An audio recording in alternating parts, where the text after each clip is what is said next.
ഇനി അടുത്ത നമ്മൾ നോക്കാൻ പോകുന്നത് അടുത്ത ഉടനെ നമ്മൾ ഇതിൻ്റെ കുറച്ച് ഡിസ്ക്രിപ്റ്റീവായിട്ട് നമ്മൾ പഠിക്കും. എന്നാൽ ജസ്റ്റ് ഒരു ഇൻട്രൊഡക്ഷൻ പറഞ്ഞു പോവാണ് ചെയ്യുന്നത്. Device drivers. So device drivers എന്ന് പറയുന്നത് it basically acts S A glue between the operating system and the input output devices. So ഇത് എന്താണ് ചെയ്യുന്നതെന്ന് വെച്ച് കഴിഞ്ഞാൽ നമ്മളുടെ ജനറിക് റിക്വസ്റ്റുകളെ ഓപ്പറേറ്റിംഗ് സിസ്റ്റത്തിൽ നിന്ന് നമ്മളുടെ കൺട്രോൾസിലോട്ട് അണ്ടർസ്റ്റാൻഡ് ചെയ്യാനായിട്ട് സാധിക്കുക എന്നുള്ളതാണ് ഡിവൈസ് ഡ്രൈവേഴ്സിൻ്റെ ഈ ഉദ്ദേശം എന്ന് പറഞ്ഞാൽ. ഇപ്പം നമുക്കറിയാം പല ഇൻപുട്ട് ഔട്ട്പുട്ട് ഡിവൈസസ് കാണും. അപ്പം ഇതിനെ എല്ലാത്തിനെയും കൂടി നമ്മൾ ഓപ്പറേറ്റിംഗ് സിസ്റ്റത്തിനോട്ട് കണക്ട് ചെയ്യുക എന്നുള്ളത് പോസിബിൾ അല്ല. കാരണം വെച്ചാൽ ഓരോ ഡിവൈസ് ഡ്രൈവേഴ്സിനും ഓരോ ഇൻപുട്ട് ഔട്ട്പുട്ട് ഡിവൈസസിനും ഓരോ രീതിയായിരിക്കും മനസ്സിലാവുന്നത്. സോ ഇപ്പം ഒരു ഇൻപുട്ട് ഔട്ട്പുട്ട് ഡിവൈസിന് ഒരു രീതി, വേറൊരു രീതിയാണെന്നെങ്കിൽ OS അതിനനുസരിച്ച് പ്രോഗ്രാം ചെയ്ത് വരിക എന്ന് പറയുന്നത് ഒരു ടാസ്ക്കാണ്. സോ ഈ ഒരു ടാസ്കിനെ ഹെൽപ്പ് ചെയ്യുന്നതാണ് ഡിവൈസ് ഡ്രൈവേഴ്സ് എന്ന് പറയുന്നത്. സോ ഇപ്പം എനിക്കിപ്പോൾ ഒരു ഓപ്പറേറ്റിംഗ് സിസ്റ്റത്തിൽ നിന്ന് ഒരു സർവീസ് എടുക്കണം എന്ന് വിചാരിക്കാം. അപ്പം ഓപ്പറേറ്റിംഗ് സിസ്റ്റത്തിൽ I will make a system call. എൻ്റെ ആപ്ലിക്കേഷൻ സോഫ്റ്റ്വെയർ യൂസ് ചെയ്ത് ഞാൻ ഒരു സിസ്റ്റം കോൾ കൊടുക്കും. ഈ ഒരു സിസ്റ്റം കോളിനെ ഓപ്പറേറ്റിംഗ് സിസ്റ്റം അനലൈസ് ചെയ്യുമ്പോഴത്തേനും ഓക്കെ ഇപ്പോൾ എനിക്കൊരു ഡിവൈസിൻ്റെ ആവശ്യമുണ്ട് എന്ന് മനസ്സിലാക്കി ഡിവൈസ് ഡ്രൈവറിന് ഇൻഫർമേഷൻ കൊടുക്കും. ഡിവൈസ് ഡ്രൈവർ ഈ ഒരു റിക്വസ്റ്റ് ഓപ്പറേറ്റിംഗ് സിസ്റ്റത്തിൽ നിന്നുള്ള റിക്വസ്റ്റ് അനലൈസ് ചെയ്തിട്ട് ഹാർഡ്വെയറിൽ നമ്മുടെ ഇൻപുട്ട് ഔട്ട്പുട്ട് ഡിവൈസിൽ നിന്നും കണ്ടൻറ്റ് എടുക്കാനായിട്ട് ശ്രമിക്കും. സോ അങ്ങനെ ഈ ഒരു ഇൻപുട്ട് ഔട്ട്പുട്ടിൻ്റെ OSുമായിട്ട് കണക്ട് ചെയ്തതാണ് ഡിവൈസ് ഡ്രൈവർ എന്ന് പറയുന്നത്. സോ താഴെ നിങ്ങൾക്ക് കാണാനായിട്ട് സാധിക്കും ഈ ഒരു ഡിവൈസ് ഡ്രൈവേഴ്സ് യൂസ് ചെയ്തിട്ടാണ് നമുക്ക് ഒരു ഹാർഡ്വെയറുമായിട്ടൊരു ഇൻട്രാക്ഷൻ പോസിബിൾ ആവുന്നത്. ഇതാണ് നമ്മുടെ ഡിവൈസസ് ഇതൊക്കെയാണ്.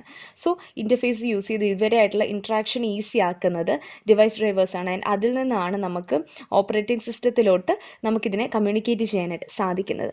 വിത്തൗട്ട് ഡിവൈസ് ഡ്രൈവേഴ്സ് നമുക്ക് ഓപ്പറേറ്റിംഗ് സിസ്റ്റം ഡയറക്റ്റ് ആയിട്ടായിരിക്കണം ഹാർഡ്വെയറിലോട്ട് കമ്മ്യൂണിക്കേറ്റ് ചെയ്യുന്നത്. സോ അതിനെ ഇപ്പം ഞാൻ പറഞ്ഞില്ല, ഇപ്പം ഫ്ലോപ്പി ഇൻ്റർഫേസ് അല്ലെ ഫ്ലോപ്പി ഡ്രൈവിന് ഫ്ലോപ്പി ഡിവൈസ് ഡ്രൈവർ ഉണ്ട്, കീബോർഡിന് കീബോർഡ് ഡിവൈസ് ഡ്രൈവർ ഉണ്ട്. സോ ഓരോന്നിനും സ്പെഷ്യലൈസ്ഡ് ആയിട്ടുള്ള ഡിവൈസ് ഡ്രൈവേഴ്സ് ആണുള്ളത്. സോ ഓപ്പറേറ്റിംഗ് സിസ്റ്റം ഒരെണ്ണം മതി, ഡിവൈസ് ഡ്രൈവേഴ്സ് പലത് നമുക്ക് യൂസ് ചെയ്യാം.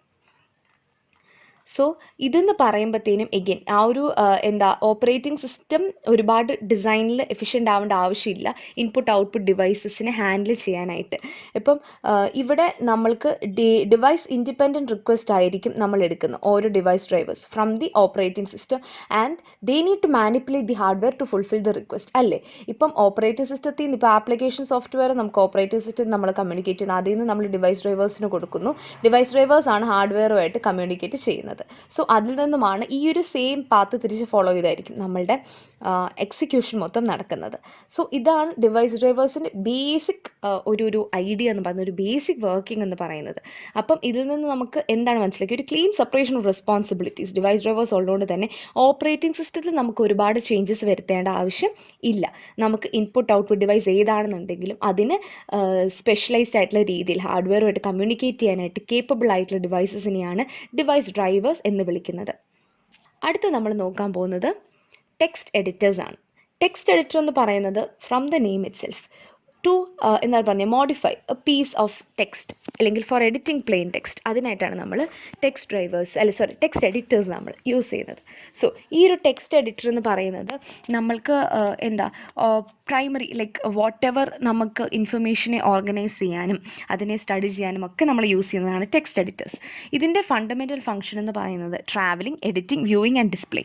ട്രാവലിംഗ് എന്ന് പറയുന്നത് ബേസിക്കലി നമ്മളുടെ എഡിറ്റിംഗ് കണ്ടെക്സ്റ്റിനെ ഒരു പുതിയ പൊസിഷനിലോട്ട് കൊണ്ടുപോവുക, ടെക്സ്റ്റിലെ ഒരു പുതിയ പൊസിഷനിലോട്ട് പോയിന്റ് ചെയ്യുക, അതിനെയാണ് ട്രാവലിംഗ് എന്ന് പറയുന്നത്. സോ ഇതിനെ നമുക്ക് രണ്ട് രീതിക്ക് ചെയ്യാം, എക്സ്പ്ലിസിറ്റ് ആയിട്ട് ഇംപ്ലിസിറ്റ് ആയിട്ടും ചെയ്യാം. വ്യൂയിങ് എന്ന് പറയുന്നത് എന്താണ്, നമ്മൾക്ക് ഒരു അബ്സ്ട്രാക്ട് വ്യൂ കൊടുക്കുക. ഓർത്തോളം വ്യൂയിങ് ഡിസ്പ്ലേയിങ്ങും രണ്ടാണ്. വ്യൂയിങ് എന്ന് പറയുന്നത് നമ്മളിപ്പോൾ ഏത് ഡിവൈസ് യൂസ് ചെയ്ത് കഴിഞ്ഞ് കഴിഞ്ഞാൽ നമുക്ക് ഒരേ മാനറിൽ തന്നെയായിരിക്കും ഇതിനെ കാണുന്നത്, ഈ ഒരു ഔട്ട്പുട്ടിൽ നമുക്ക് ഒരേ മാനറിൽ തന്നെയായിരിക്കും കാണുന്നത്. അതാണ് ടെക്സ്റ്റ് എഡിറ്ററിൻ്റെ വ്യൂയിങ് എന്ന് പറയുന്നത്, ഒരു അബ്സ്ട്രാക്ട് വ്യൂ ആയിരിക്കും പ്രൊവൈഡ് ചെയ്യുന്നത്. അതേസമയം ഡിസ്പ്ലേയിങ് എന്നുള്ള ഒരു ഫങ്ഷൻ ആണെന്നുണ്ടെങ്കിൽ അത് ചെയ്യുന്നത് ഈ ഒരു കോമ്പോണൻറ്റ് ഡിസ്പ്ലേ കോമ്പോണൻറ്റ് യൂസ് ചെയ്തിട്ട് ഇതിൻ്റെ ഫിസിക്കൽ, ഇപ്പം ഒരു ഡിസ്പ്ലേ ഡിവൈസാണ് ഞാൻ യൂസ് ചെയ്യുന്നുണ്ടെങ്കിൽ അതിൻ്റെ ഫിസിക്കൽ ക്യാരക്ടറിസ്റ്റിക്സിനനുസരിച്ചായിരിക്കും എൻ്റെ കണ്ടൻറ്റിനെ ഡിസ്പ്ലേ ചെയ്യുന്നത്. വ്യൂയിങ് എന്ന് പറയുമ്പോഴത്തേനും ജസ്റ്റ് ഒരു അബ്സ്ട്രാക്ട് വ്യൂ ആണ്, ഡിസ്പ്ലേയിങ് എന്ന് പറയുമ്പോഴത്തേനും ഫിസിക്കൽ ക്യാരക്ടറിസ്റ്റിക്സിനനുസരിച്ചായിരിക്കും ഡിസ്പ്ലേ ചെയ്യുന്നത്. സോ അതിൻ്റെ പർട്ടിക്കുലർ വ്യൂ ആയിരിക്കും സ്ക്രീനിൽ നമുക്ക് കാണാനായിട്ട് സാധിക്കുന്നത്. ടെക്സ്റ്റ് എഡിറ്റേഴ്സിന് പല ഫോംസിൽ വരും. ഫസ്റ്റ് ടൈപ്പാണ് ലൈൻ എഡിറ്റർ. ലൈൻ എഡിറ്റർ എന്ന് പറയുന്നത് basically it's limited to a line of text. അതിനെ പൊസിഷനായിട്ടും കോണ്ടെക്സ്ച്വലിയും നമുക്ക് ഇതിനെ അലൈൻ ചെയ്യാനായിട്ട് സാധിക്കും. സോ അതാണ് ലൈൻ എഡിറ്റേഴ്സ് എന്ന് പറഞ്ഞാൽ, അതായത് ഒരു ലൈനിനെ മാത്രം എഡിറ്റ് ചെയ്യുക, അതാണ്. സ്ട്രീം എന്ന് പറയുമ്പോഴത്തേനും ഈ എൻറ്റയർ ടെക്സ്റ്റിനെ it is considered as a stream of characters. നമുക്ക് edit operation boundaries, cross line boundaries വരെ നമുക്ക് ചെയ്യാനായിട്ട് സാധിക്കും. Character line, context oriented commands ഇതിന് നമുക്ക് ചെയ്യാനായിട്ട് സാധിക്കും. സോ നമുക്ക് ലൈനും സ്ട്രീമും നമ്മൾ ഒരുമിച്ചെടുത്ത് നോക്കിക്കഴിഞ്ഞാൽ മൾട്ടിപ്പിൾ റെപ്രസെൻറ്റേഷൻ ഓഫ് ടെക്സ്റ്റ് ആണ്. ഒരിടത്ത് ഒരു ലൈനായിട്ട് നമുക്ക് കാണിക്കും ടെക്സ്റ്റിന്, മറ്റിടത്തൊരു സ്ട്രീം ഓഫ് ക്യാരക്ടറായിട്ടായിരിക്കും ടെക്സ്റ്റിനെ നമ്മൾ റെപ്രസെൻറ്റ് ചെയ്യുന്നത്. സോ ഇതിനെ നമുക്ക് പല എഡിറ്റ് ഓപ്പറേഷൻസ് യൂസ് ചെയ്ത് നമുക്കിതിനെ മാനിപ്പുലേറ്റ് ചെയ്യാനായിട്ട് സാധിക്കും. സോ ഇതിൻ്റെ റെപ്രസെൻറ്റേഷൻസ് അല്ലെങ്കിൽ ഇതിനെ വ്യൂ ചെയ്യുന്ന ഒരു എന്നുള്ള പറയുന്ന ടെക്നിക്ക്, അതാണ് ഈ രണ്ട് സ്ട്രീമുകളെയും ഈ രണ്ട് എഡിറ്റേഴ്സിനെയും വ്യത്യസ്തമാക്കുന്നത്. ഇനി അടുത്തത് സ്ക്രീൻ എഡിറ്റർ. സ്ക്രീൻ എഡിറ്ററിൻ്റെ ഒരു മെയിൻ എക്സാമ്പിൾ എന്ന് പറയുന്നത് നമ്മുടെ നോട്ട് പാഡൊക്കെയാണ്. What you see is what you get പ്രിൻസിപ്പിളാണ് ഇവിടെ ഫോളോ ചെയ്യുന്നത്. ആൻഡ് ഇത് സ്ക്രീൻ എഡിറ്റർ ആയതുകൊണ്ട് തന്നെ നമുക്കിപ്പോൾ കണ്ട ഒരു കേഴ്സർ യൂസ് ചെയ്ത് നമുക്ക് ഏത് പോയിന്റിൽ കൊണ്ടുപോയി നമുക്ക് വെക്കണം, എവിടെ എഡിറ്റ് ചെയ്യണം, എവിടുത്തെ ഡിസ്പ്ലേ ചെയ്യണം എന്നുള്ളതൊക്കെ നമുക്ക് നമ്മളുടെ കേഴ്സർ വെച്ചിട്ട് കൺട്രോൾ ചെയ്യാനായിട്ട് സാധിക്കും. ഇവിടെയും എഗെയിൻ എഡിറ്റിംഗ് പ്രൊസീജിയറും കാര്യങ്ങളും ഒക്കെ ഉണ്ട്. സോ വാട്ട് എവർ നമ്മുടെ സ്ക്രീനിൽ കാണുന്നത് അതുപോലെ തന്നെ പ്രിൻറ്റ് ചെയ്യുന്നതാണ് screen editor. 3 type of editor നമ്മൾ പറഞ്ഞു: സ്ക്രീൻ, ലൈൻ ആൻഡ് സ്ട്രീം. അടുത്തത് വരുന്നത് വേർഡ് പ്രോസസ്സർ. വേർഡ് പ്രോസസ്സർ എന്ന് പറയുന്നത് ഇപ്പോൾ നമ്മൾ നേരത്തെ പഠിച്ചത് എന്താണ്, എന്ത് ടൈപ്പ് ചെയ്താലും ജസ്റ്റ് ടൈപ്പ് ചെയ്ത് കഴിഞ്ഞാൽ അതിനെ നമുക്കതുപോലെ കാണാനായിട്ട് സാധിക്കും. ഇവിടെ എന്ന് പറയുമ്പം കുറച്ചുകൂടെ അഡീഷണൽ ഫീച്ചേഴ്സ് വരും.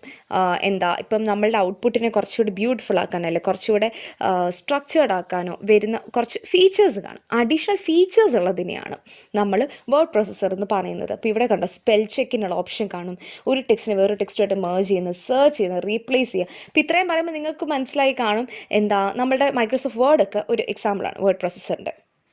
അപ്പം ഇത് വളരെയേറെ പോപ്പുലറാണ്. വേർഡ് സ്റ്റാർ എന്ന് പറയുന്ന ഒരു പോപ്പുലർ എഡിറ്ററാണ്. സോ അതാണ് വേർഡ് പ്രോസസ്സർ എന്നുകൊണ്ട് നമ്മൾ ഉദ്ദേശിക്കുന്ന ടെക്സ്റ്റ് എഡിറ്ററിൻ്റെ ഒരു ടൈപ്പാണ് വേർഡ് പ്രോസസ്സർ. അടുത്തത് സ്ട്രക്ചർ എഡിറ്റർ.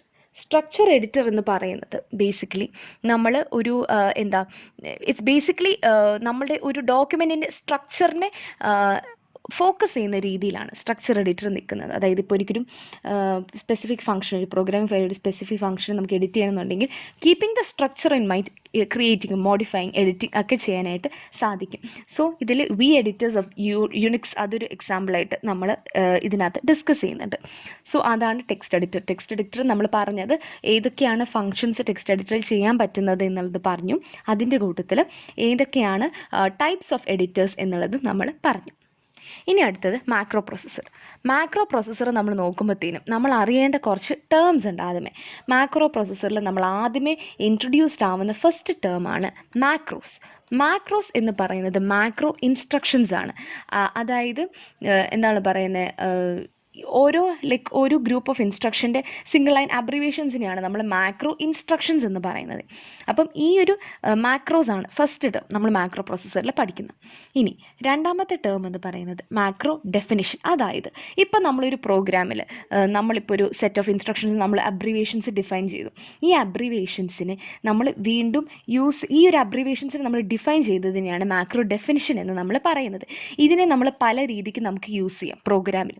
അതിന് നമ്മൾ മാക്രോ കോൾ എന്ന് പറയും. മാക്രോ കോൾ യൂസ് ചെയ്തിട്ടാണ് നമ്മളിതിനെ ഡിഫൈൻ ചെയ്യുന്നത്. അപ്പം ഒരു മാക്രോ പ്രോസസ്സറിനകത്ത് നമുക്കൊരു സെറ്റ് ഓഫ് ഇൻസ്ട്രക്ഷൻസ് ഉണ്ട്. അതിനെ മാക്രോ ഇൻസ്ട്രക്ഷൻ അല്ലെങ്കിൽ മാക്രോസ് എന്ന് പറയും.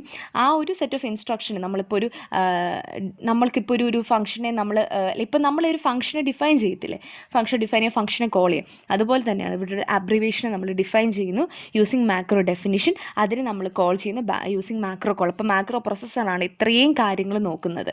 അപ്പം ഒരു പ്രോഗ്രാമിൽ ഒരു സാധനത്തിന് ഒരു പർട്ടിക്കുലർ അബ്രിവേഷനെ വീണ്ടും നമുക്ക് യൂസ് ചെയ്യാനായിട്ട് സാധിക്കും. ഇത് ഒരു ഫംഗ്ഷനെ യൂസ് ചെയ്ത് ഒരു ഫംഗ്ഷൻസ് നമ്മൾ സാധാരണ സി പ്രോഗ്രാമിങ്ങിൽ യൂസ് ചെയ്യുന്ന ഒരു ഫംഗ്ഷൻ്റെ സിമിലർ മെത്തഡോളജി തന്നെയാണ് മാക്രോ പ്രോസസ്സറും പോകുന്നത്. സോ ഇതിനെ നമ്മൾ ചെയ്യുന്ന എന്താണെന്ന് വെച്ച് കഴിഞ്ഞാൽ ഞാൻ നേരത്തെ പറഞ്ഞ പോലെ തന്നെ ഒരു series of macro calls write ചെയ്യും. അതിനനുസരിച്ചായിരിക്കും, അതിൻ്റെ ഓരോ കോളിനനുസരിച്ചായിരിക്കും നമ്മൾ ഏത് ഡെഫിനിഷനാണ്, എങ്ങനെയാണ് നമ്മൾ ഓപ്പറേറ്റിംഗ് സിസ്റ്റം വേണ്ടത്, നോക്കാനായിട്ട് ആഗ്രഹിക്കുന്നത് എന്നുള്ളത് നോക്കിച്ച് നമ്മളത് ചെയ്യുന്നത്. ഇനി മാക്രോസും സബ് റൂട്ടീൻസും തമ്മിലുള്ള ഒരൊറ്റ ഡിഫറൻസേ ഉള്ളൂ. സോ മാക്രോ നെയിമിന് നമുക്ക് mnemonic field of an assembly സ്റ്റേറ്റ്മെൻറ്റിൽ നമ്മളിപ്പോൾ ഇത് യൂസ് ചെയ്യുകയാണെന്നുണ്ടെങ്കിൽ it will lead to its expansion. അതേസമയം സബ് റൂട്ടീൻ കോൾ ആണെന്നുണ്ടെങ്കിൽ എക്സിക്യൂഷനിലോട്ടായിരിക്കും ലീഡ്